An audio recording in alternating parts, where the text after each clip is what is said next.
ہم اپنی نئی سیریز قصص الانبیاء کا آغاز کر رہے ہیں۔ اگر آپ کو ہماری ویڈیو پسند آئے تو براہ کرم ہمارے چینل دا مسلم وائبز 40 کو لائک، سبسکرائب اور شیئر ضرور کریں تاکہ ہمارا حوصلہ بڑھتا رہے۔ شکریہ۔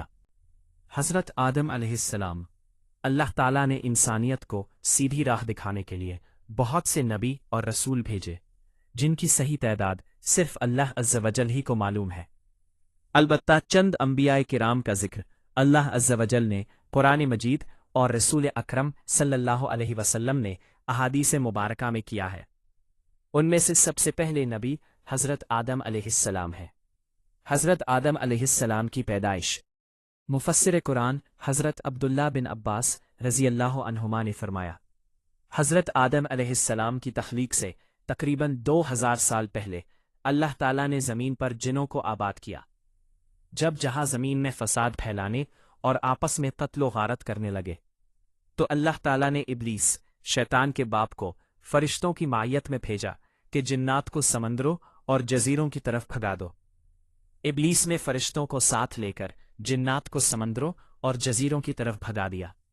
مشترکہ حافظ ابلیس، شیطان کا باپ، خود بھی جنات کی نسل میں سے تھا، لیکن کثرت عبادت کی وجہ سے اللہ تعالیٰ نے اسے فرشتوں کا سردار بنا دیا۔ فرشتوں کا سردار بننے کی وجہ سے ابلیس میں غرور اور تکبر پیدا ہو گیا۔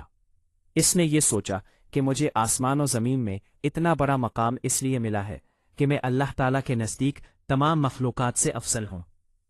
اللہ تعالیٰ کو اس کا غرور اور تکبر پسند نہیں آیا، اور اسی وقت اللہ تعالیٰ نے فرشتوں کے سامنے ایک ایسی مخلوق کو پیدا کرنے کا اظہار فرمایا جو زمین میں اللہ تعالیٰ کی نیابت قائم مقامی کرے۔ فرمان الہی ہے، اے پیغمبر صلی اللہ علیہ وسلم، وہ وقت یاد کریں جب آپ کے رب نے فرشتوں سے کہا کہ میں زمین میں اپنا کوئی خلیفہ، نائب بنانے والا ہوں۔ فرشتے زمین میں جنات کا فساد اور خون ریزی دیکھ چکے تھے۔ فرشتوں نے حکمت معلوم کرنے کے لیے کہا، اے اللہ، کیا آپ زمین میں ایسی مخلوق کو اپنا نائب بنانا چاہتے ہیں جو زمین میں فساد پھیلائے اور خون ریزی کرے، جبکہ ہم آپ کی حمد کے ساتھ تسبیح اور پاکیزگی بیان کرتے ہیں؟ اللہ نے فرمایا، جو حکمت میں جانتا ہوں وہ تم نہیں جانتے۔ پھر اللہ عز و جل نے اپنی چاہت کو مکمل جامہ پہناتے ہوئے حضرت آدم علیہ السلام کا پتلا اپنے ہاتھوں سے تیار کیا۔ اللہ نے فرمایا، اے ابلیس، آدم علیہ السلام کو میں نے اپنے ہاتھوں سے پیدا کیا ہے، اسے سجدہ کرنے سے تجھے کس چیز نے روکا؟ احادیث رسول اکرم صلی اللہ علیہ وسلم، قیامت کے دن اہل ایمان جمع ہو کر آدم علیہ السلام کے پاس آئیں گے اور عرض کریں گے، آپ تمام انسانوں کے باپ ہیں، اللہ تعالیٰ نے آپ کو اپنے ہاتھ سے پیدا فرمایا، فرشتوں سے آپ کو سجدہ کروایا اور آپ کو چیزوں کے نام سکھائے۔ آپ اپنے رب کے سامنے ہماری سفارش کیجیے تاکہ ہمیں اس مصیبت میدان محشر کی ہولناکیوں سے نجات مل جائے۔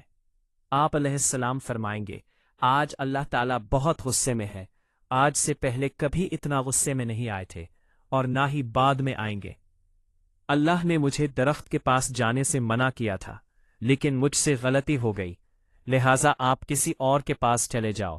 مسلم عن ابی ہریرہ رضی اللہ تعالی عنہما۔ نسب سے افضل دن جمعہ کا ہے۔ اسی دن آدم علیہ السلام کو پیدا کیا گیا، اسی دن انہیں جنت میں داخل کیا گیا، اسی دن جنت سے نکالا گیا، اور اسی دن قیامت قائم ہوگی۔ اللہ سبحانہ و تعالی نے آدم علیہ السلام کی شکل و صورت بنانے کے بعد جب تک چاہا انہیں روحانی کی صورت میں پڑا رہنے دیا۔ ابلیس، شیطان کا باپ، آدم علیہ السلام کے پاس چکر لگاتا رہتا تھا۔ جب اس نے دیکھا کہ یہ جسم اندر سے کھوکھلا ہے تو اس نے اندازہ کر لیا کہ یہ ایسی مخلوق ہے جو اپنے نفس پر قابو نہیں رکھ سکے گی۔ اللہ سبحانہ و تعالی نے آدم علیہ السلام کو پوری زمین سے جمع کی گئی مٹی سے پیدا فرمایا۔ اسی وجہ سے آدم علیہ السلام کی اولاد بھی مختلف رنگوں کی مٹی کے مطابق پیدا ہوتی ہے۔ ان میں سفید، سرخ، سیاہ اور درمیانی رنگوں کے بھی ہے۔ اسی طرح اچھے اور بد، نرم اور سخت طبیعت اور درمیانی طبیعت والے ہیں۔ اللہ تعالیٰ نے حضرت آدم علیہ السلام کو جمعہ کے دن اپنے ہاتھ سے انسانی صورت میں پیدا فرمایا تاکہ ابلیس اپنی بڑائی کا دعویٰ نہ کر سکے۔ اس کے بعد کچھ مدت تک مٹی کے بنے ہوئے ایک جسم کی صورت میں پڑا رہنے دیا۔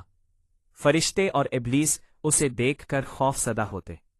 ابلیس گزرتے ہوئے اسے ٹھوکر مارتا، جس کی وجہ سے ایسی آواز پیدا ہوتی جس طرح مٹی کے بنے ہوئے برتن سے کسی چیز کے ٹکرانے کے بعد پیدا ہوتی ہے۔